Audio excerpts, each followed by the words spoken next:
What did you look at when coming up with the First in Freedom Index? We looked at dozens of variables in four major areas: fiscal, education, regulatory, and healthcare. So we just focused on four areas. There are a lot of other areas we could have focused on. A lot of the other indexes that we used as a reference point for this one looked at all kind of variables in areas of personal freedom. But we felt that these four areas are the most important areas for states to have reforms that would make them more free and more prosperous. So that's why we limited to those four. As you looked at the data from a variety of sources, were you looking to compare North Carolina to other states? Is that the goal?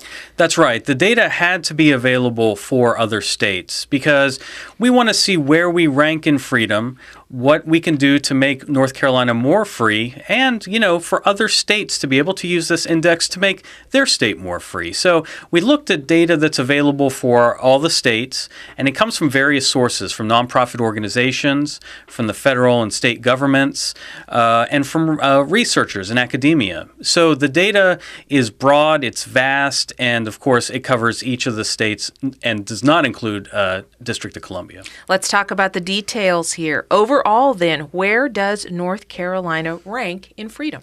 Well, we're about in the middle. We rank 23rd overall in freedom, and really there are two areas that we fall short in, and that would be the healthcare and the regulatory variables certainly bring our ranking down considerably, whereas in education and fiscal areas, we do fairly well. Now, our goal is first in freedom. We want to be number one. We want to replace Florida, which is the number one state, by making sure that our tax code, our education, our regulation, our healthcare systems are all as free and as free as possible.